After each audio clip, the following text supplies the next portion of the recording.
Ê, chào em đi đâu đấy? Ồ, đi sợ đác hả? Rồi. Phong cảnh như đây đẹp thật. Phong cảnh Tây Nguyên Bát Ngát đẹp quá. Người Ba Na cũng đẹp luôn.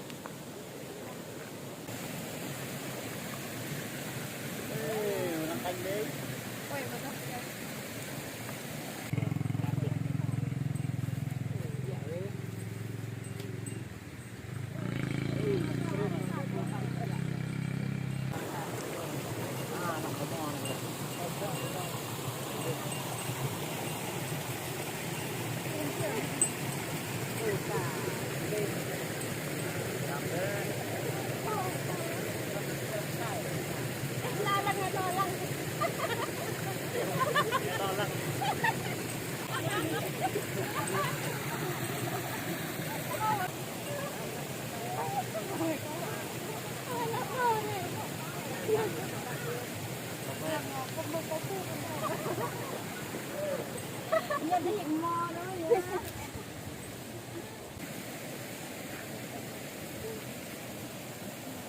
bác nữa hả?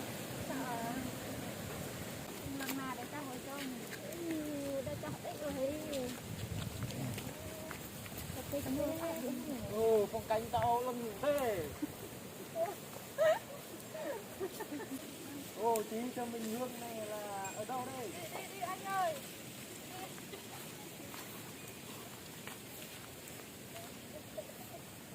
Đam tình đi rồi. Anh đang liệt lại. Đam tình đi rồi. Đang liệt lại.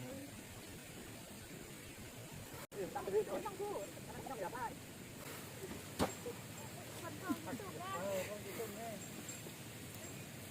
Ăn ong là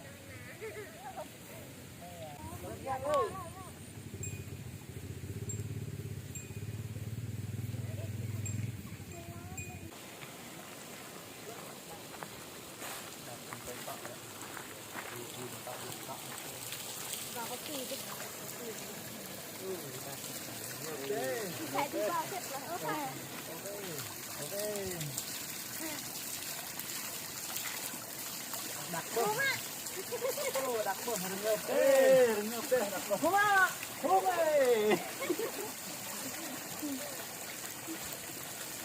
ôi nhạ lòng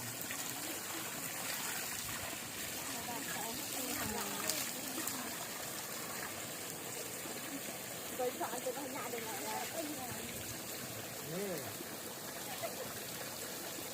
lần đây đặt bơm lần đây lần đây đây lần đây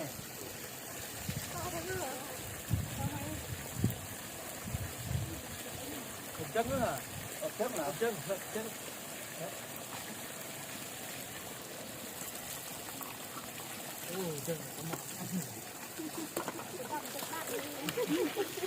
Chân nó có mọ đấy hì ốp nó lâu vậy à?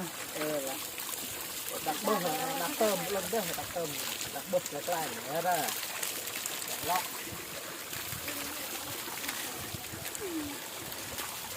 không có đâu nào ạ